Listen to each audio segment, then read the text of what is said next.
You're listening to the Bots and Bosses podcast, the only show where robots and humans attempt to work side by side.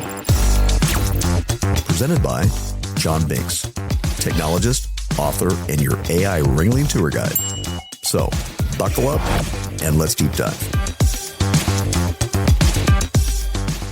Welcome to the Bots and Bosses podcast, presented by John Binks. Hello. This is episode 45. Yes, it is. And originally aired on July 20th, 2026. Spot on. So right now, as you listen to this deep dive, there are literally 109 different artificial intelligence systems that are actively deciding, who crosses our borders, what threats get flagged, and basically how federal law enforcement operates on a day-to-day basis. Yeah, it's not theoretical anymore. No, not at all. And today, we actually have the receipts for this. We are diving into the June 2026 update of the Department of Homeland Security's AI use case inventory. Which is just a goldmine of data. Oh, absolutely. Because, this is not some pie-in-the-sky strategy memo that's just filled with buzzwords about innovation and synergy and all that. Right, exactly. It's a highly practical, department-wide record of exactly how algorithms are reviewing documents, analyzing imagery, and, protecting networks on the ground today.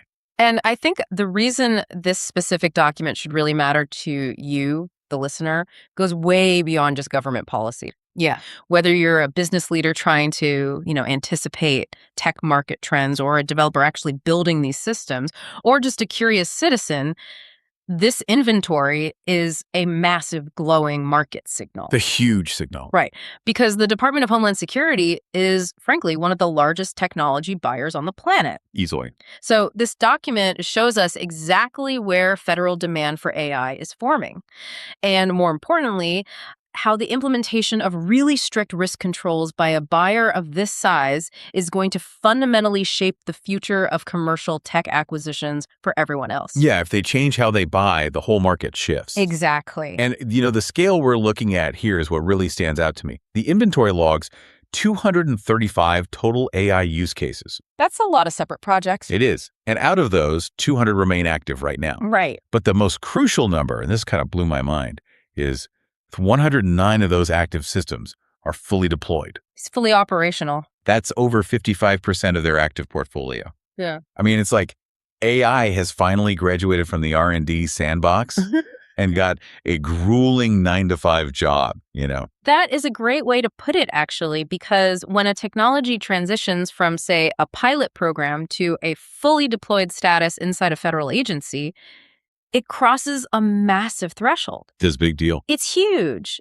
It means that AI is no longer just sitting in some isolated innovation lab, being poked and prodded by researchers under these perfectly controlled conditions. Right, it's out in the wild. Yes, it is embedded directly inside vital mission and business processes. We're talking about administrative functions, service delivery, transportation security, emergency management. Internal productivity too, right? Oh, absolutely. It's managing complex records, aiding in these massive procurement processes, supporting customer service infrastructure. It has officially moved from being an experiment to being actual load-bearing infrastructure. Okay, so if these systems have graduated to a 9-to-5 job, like we said, they must have a desk somewhere. Where exactly are they sitting? Because I imagine they aren't sprinkled evenly across the entire DHS. No, definitely not. There has to be a very specific front line doing the heavy lifting here. Yeah, the deployment is incredibly concentrated within the frontline operational components. Like which ones?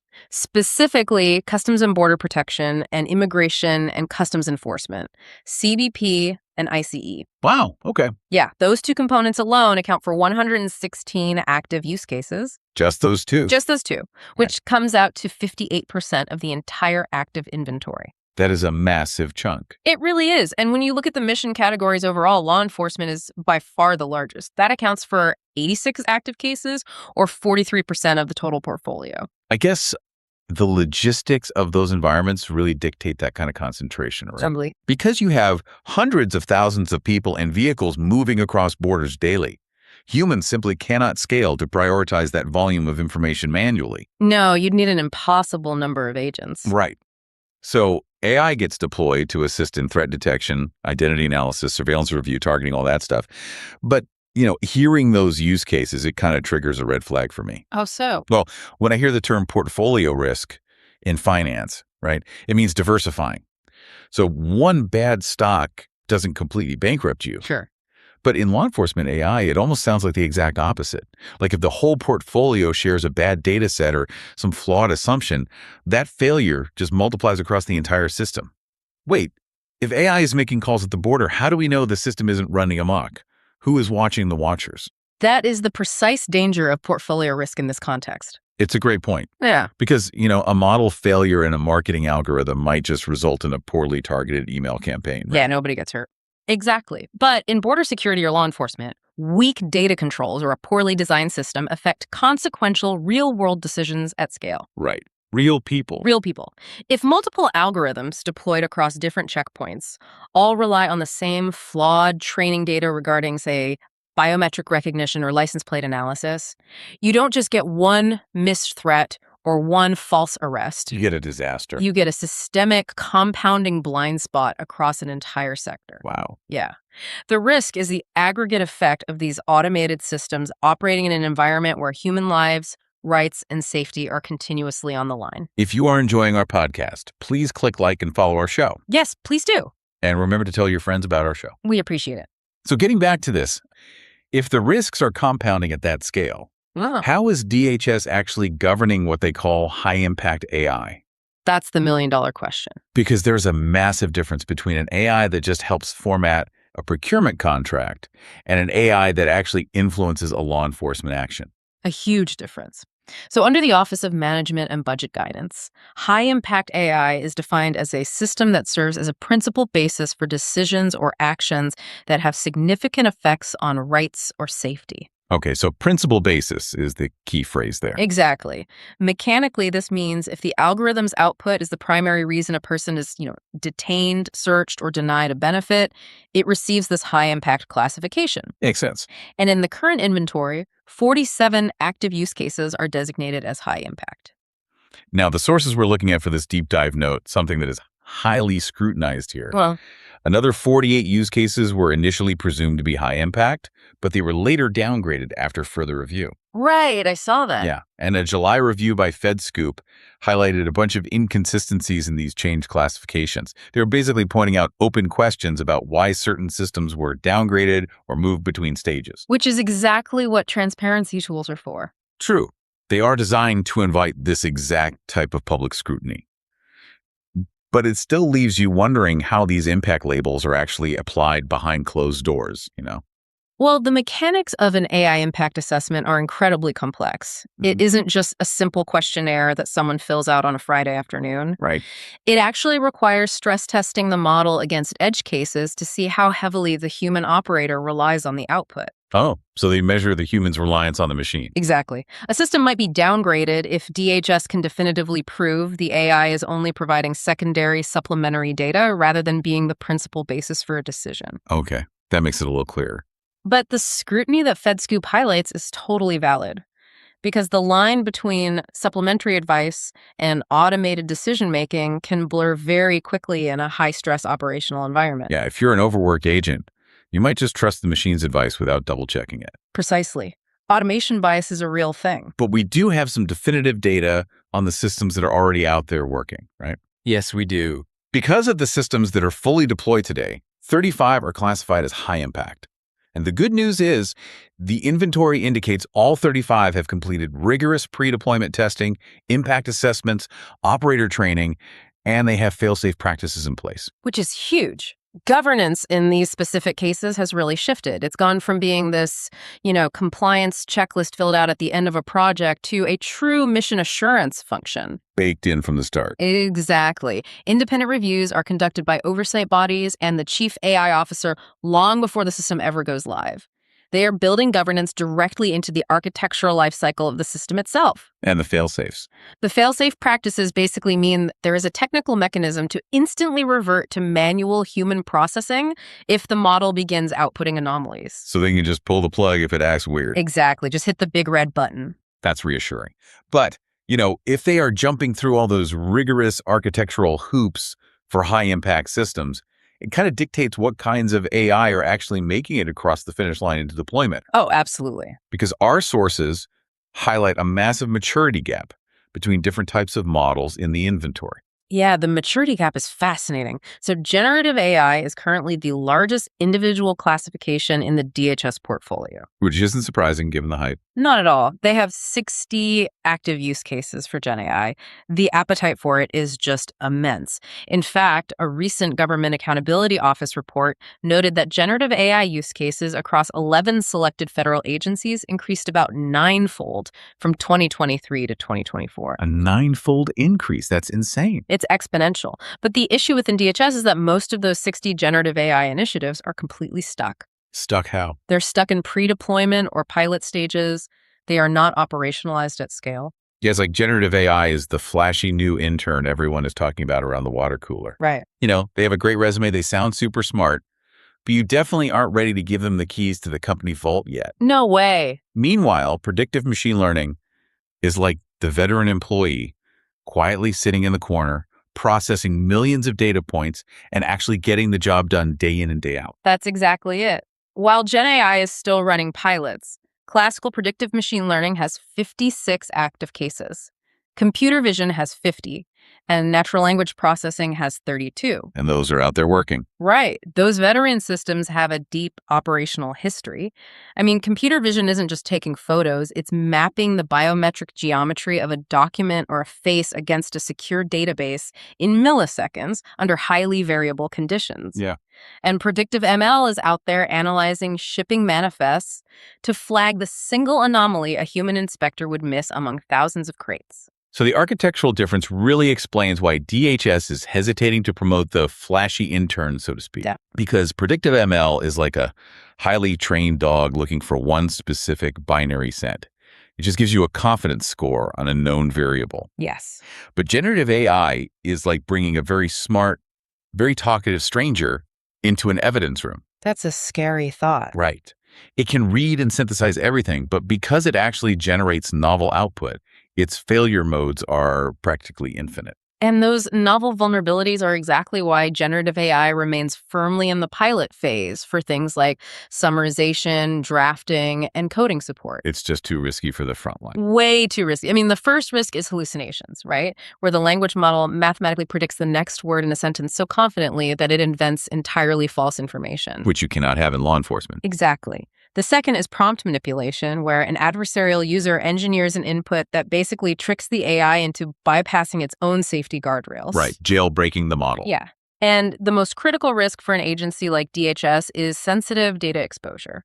Because if an agent, say, feeds a classified investigative file into an open language model, just to summarize it faster, Yep. they have just created a massive, uncontainable security breach. Instantly. Because the model could theoretically regurgitate that sensitive data to a completely different user in a totally different context. Which is why their deployment approach is so measured. And to illustrate just how early we are in deploying advanced autonomous capabilities, the inventory identifies only 2 use cases as agentic AI. Wait, only 2? Just 2, in the whole department. Wow. For you listening, agentic AI refers to multi-step autonomous agents.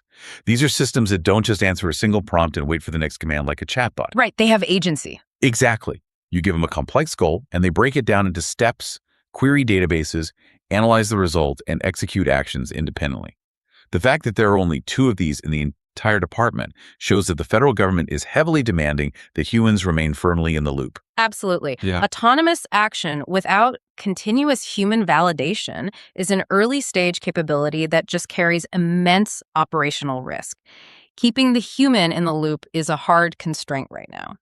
Okay, so we know that predictive ML and computer vision are winning out on the front lines today. But who is actually building all this underlying architecture? Because the government isn't usually coding these massive neural networks from scratch on federal servers, right? No, not at all. The commercial dependency is staggering. I bet.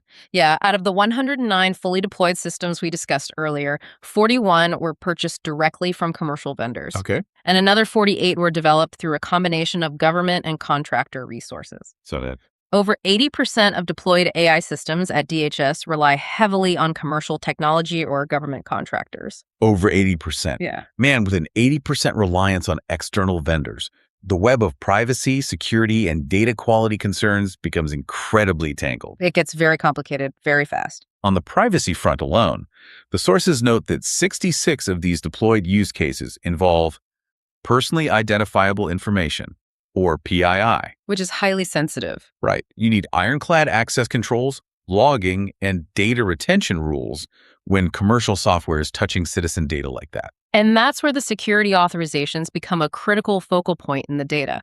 So 80 of the deployed systems report having an authorization to operate, which is commonly known as an ATO. Okay.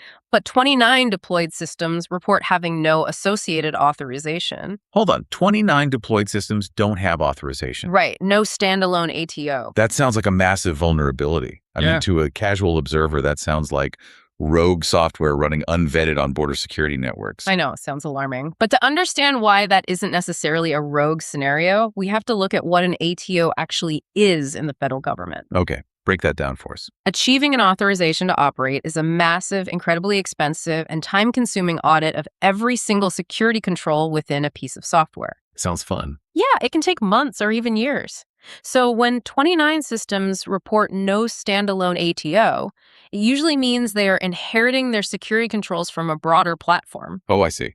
For example, if you have an AI plugin running entirely inside a massive, already authorized cloud database, it might not require a separate, independent authorization. Because it's operating under the umbrella of a system that has already passed the audit. Exactly. But the inventory's value here is that it flags these 29 systems anyway, which forces leadership to manually verify that the inherited security is actually sufficient for what the AI is doing. That is exactly the point of a transparency tool. It highlights where review is mandatory. Makes total sense. But beyond security, there is the foundational issue of data quality. A previous Government Accountability Office report found that DHS needed stronger processes for verifying the accuracy of their AI inventory and basically documenting the reliability of the data sources feeding these models. Garbage in, garbage out, right? Exactly. DHS has expanded their review processes since then, but the core axiom remains trustworthy. Artificial intelligence requires mathematically sound, unbiased data. And this shifts the entire paradigm for the commercial sector. I mean, if you are a government contractor, in the GovCon space, you must be looking at this 80% commercial reliance and just salivating. Oh, they are? But the era of simply selling a software license, installing it, and walking away is completely dead. It's totally over. AI models are not static software. They are living systems that degrade over time. Because of the data changing. Right. This introduces the concept of data drift. The real-world data an algorithm encounters today might look vastly different from the historical data it was trained on 2 years ago. And so it becomes less accurate. Exactly. Because of this degradation, contractors must now offer comprehensive lifecycle support. What does that entail? They have to sell continuous data engineering, ongoing security authorization maintenance, real-time model evaluation, and continuous monitoring. They even have to plan for the system's eventual replacement when the architecture inevitably becomes obsolete. So it's an ongoing relationship. Yeah. The GovCon industry isn't selling a product anymore. They are selling a continuous, accountable mission capability. That's a great way to phrase it. Mm-hmm. So taking all of this into account, the scale of deployment, the compounding portfolio risks, the maturity gap between generative and predictive models, and this massive shift in commercial procurement. How do we synthesize this? Right. What's the takeaway? Exactly. Our sources actually outline 6 clear steps leaders must take to navigate this landscape. Mm-hmm. Let's break those down for the listener, starting with the foundation. Sure. So building the foundation requires 2 critical actions. First, leaders must build a comprehensive portfolio view. Not just a spreadsheet. No, you cannot just maintain a scattered list of cool AI projects. You need a centralized dashboard tracking the mission owner, the original data source, the total cost, and the specific vendor dependencies for every single algorithm. Okay, that's step 1. Step 2, you must dramatically strengthen your acquisition language. In the contracts. Yes, contracts must demand empirical evidence of model portability, clear data rights, and mandatory transition support from vendors. That way, you aren't locked into a degrading proprietary model. Right. Okay, so once that foundation is set, we move to operational execution. This is about governing inside delivery. Yes. Step 3, Testing, privacy audits, and human review mechanisms absolutely cannot be treated as an administrative afterthought that gets applied right before launch. They need to be baked in. They must be engineered into the software's architecture from day one. And alongside that, for step 4, organizations must measure actual mission outcomes, not just count the number of AI tools they have deployed. Right, because having 50 AI systems that slightly optimize background tasks is totally useless compared to one system that fundamentally accelerates your core service delivery. Exactly. You have to track the time saved, the accuracy rates, the reduction in false positives, and frankly, the level of trust the human operators actually have in the system. Which brings us to the final thematic bucket, which is protection and creating off-ramps. Yes. Step 5 requires training the entire operating chain. The software engineers aren't the only ones who need to understand the technology anymore. Right. Your legal team, your procurement officers, and your privacy compliance teams must understand how AI alters the mechanics of their daily jobs. And the final step. Step 6, and honestly the most important one, leaders must establish clear stop conditions. The red button. Yes. Before a system ever goes live, you must know exactly what performance metrics or security events will immediately trigger restriction of use, a rollback to a previous version, or just the complete retirement of the system. It is entirely about engineering the emergency brakes, inspecting the deployment parachutes, and knowing exactly when to pull the cord before you ever authorize the launch. Beautifully said. Which actually brings us to a final thought regarding the future trajectory of these systems. Okay, lay it on us. It's a concept that builds on everything we've just discussed about risk, governance, and maintaining human control. Go ahead. We mentioned earlier that out of the entire DHS portfolio, there are currently only 2 use cases of agentic AI. Right, those multi-step autonomous agents. Just 2 of them. Well, the entire federal governance framework we just outlined is built around the premise that AI is a force multiplier. It assumes the AI provides a recommendation, and then a human operator applies rigorous oversight before taking action. Right, the human is the final check. But what happens when those autonomous agents inevitably begin to scale? When they move from 2 pilot use cases to 200 fully deployed systems? That's a scary thought. Imagine an AI agent that can independently write a database query, analyze the flagged results, draft a legal subpoena based on those results, and automatically route it to a judge-all without a human ever clicking approve. Wow. Is the federal government's current governance framework, which relies so heavily on human-in-the-loop stop conditions, remotely prepared for artificial intelligence that doesn't just assist the operator, but actually acts independently on their behalf? I mean, that is the staggering reality right on the horizon. We are currently building these massive frameworks to govern the tools, but very, very soon, we're going to have to figure out how to govern the agents. It's a whole new world. Today's show was human-inspired and powered with AI assistance. Well, that's a wrap of this episode of the Bots and Bosses podcast. Enjoyed the show? Don't just listen. Follow the Bots and Bosses podcast and connect with John Binks online. Remember, the bots are getting smarter, but you're still the boss. For now, see you next time.